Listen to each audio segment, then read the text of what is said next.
It hurt.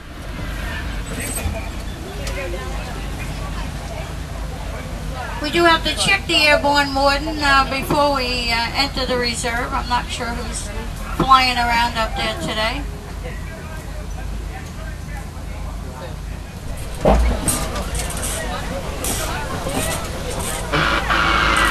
SIMBA ONE, this is Warden Wilson Mutua. Over. Hey Wilson, we are entering Little Cherry Forest. Any suggestions for us today? Hamjawur, SIMBA ONE. Keep your eyes open and drive carefully. You should see lots of animals.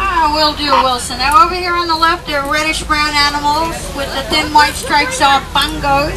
They're known as the ghost of the forest. Over here on the right, that's an okapi. Now from the back end, it looks like a zebra. It's actually related to the giraffe, though. Look at its head and neck. It really does look more like a giraffe than a zebra. Over here on the left, the gray animals are greater kudus. They are the second largest antelope in Africa. Now the males have horns and the females don't. Deer warning there. It's not a reindeer, baby. Watering holes like this one are great gathering places for some of the rarer species, like the black rhino. There's one laying right by the edge of the watering hole up against that tree that's fallen down.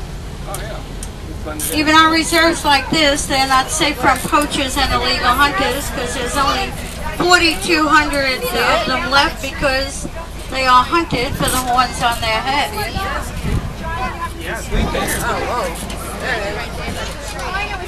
The birds along the bank here are yellow-billed storks. They eat snakes, fish, frogs. There's another black rhino laying up against the tree.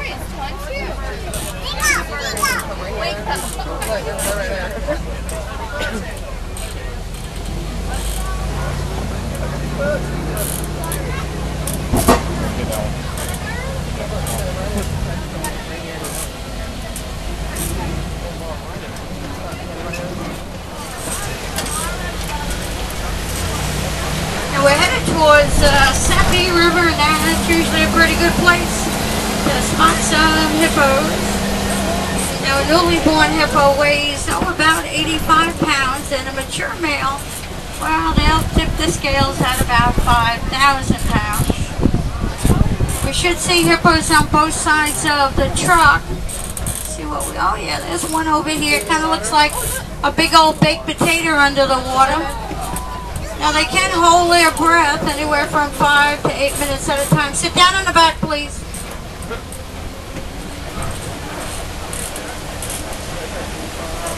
Over here on the left, you'll see some more hippos. Now the birds on the island are pink-backed pelicans. They do have a unique way of catching fish. They herd fish as a group into shallow water and feed on them. They also make their nest in trees. Hippos do come out of the water at night to graze on grass along the river's edge. They eat 150 pounds of grass a night. Now as we come around the bend, the bridge we're about to cross is rickety. The reason I'm telling you that, the animals underneath are dangerous, so please do not stand up. These are Nile crocodiles. They are larger and more aggressive than the American alligator. As you can see, they're having a little bit of an argument. Ooh. Okay. Now you know why not to stand up.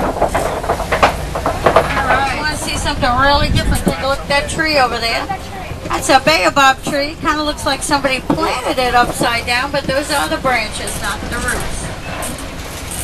Now this is my favorite view of the savannah. As you can see, it stretches for hundreds of miles across East Africa. It acts like the superhighway for millions of migrating animals every year. It's all part of the wild Africa we're all trying to conserve. Over here on the right, the tan antelope are Patterson elands. They're the largest antelope here on the reserve. A male can weigh 2,000 pounds. They grow to be 6 feet at the shoulder. The gray animal eating grass over here is a water buck. They secrete an oily substance that actually makes their fur waterproof. And the dark brown cattle with the huge horns are Ankoli cattle. Their horns can grow to be 5 to 6 feet long with a circumference at the base of 20 inches. They're also known as Watusi cattle, named after the African tribe that domesticated them. Now the mounds of earth that you see dotted throughout the savannah are termite mounds. They are created of termite saliva and dirt. They bake in the hot African sun where they become hard as concrete. Elephants will use them as a scratching post when they wear them down. The antelope stand on them and look towards the tall grasses for predators. That could be the small animals out on the hillside out there with the black stripe are Thompson gazelles. Now they're not babies, they are full grown, each weighing about 60. There's another one right there.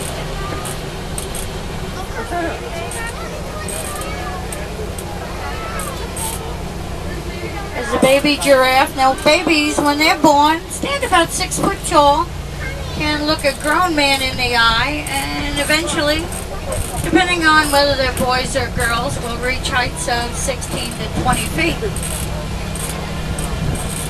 And weigh anywhere from 2,000 to 3,000 pounds.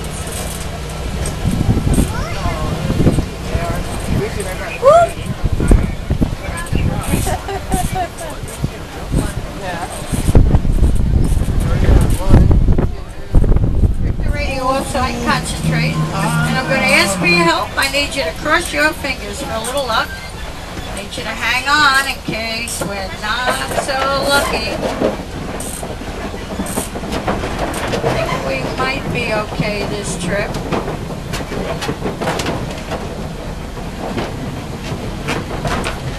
Just in case, I'm going to get off this bridge as quick as I can.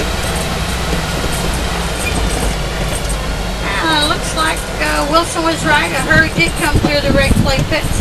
You can see evidence of it right here, the tusk marks.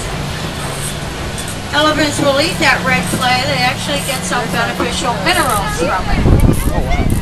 Now both male and female elephants in Africa grow ivory tusks. That's what the poachers are after.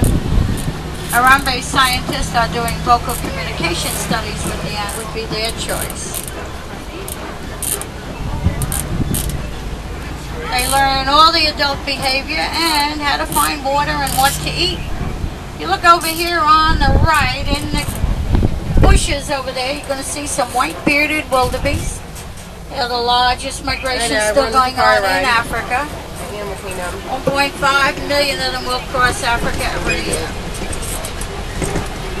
Oh, there's an elephant getting a drink. And it looks like we've got a flock of greater flamingos that landed here in the watering hole. They are the palest pink of all flamingos. And look at over here on the right.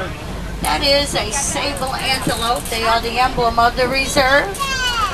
They will use their horns in displays of dominance and to defend themselves. We're on the endangered list and near extinction. Well, because of conservation efforts and anti-poaching laws, they're at sustainable levels. Over on the ground on the right side are ostrich eggs. They are the largest eggs laid by a bird.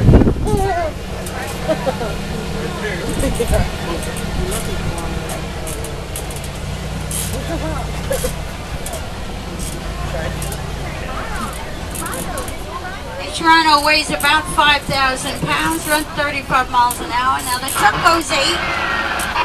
SIMBA ONE, So we're going to keep I see you moving. at the junction. I see.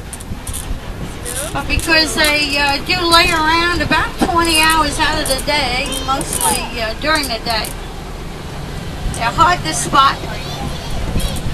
They hunt at night. Females do the majority of the hunting.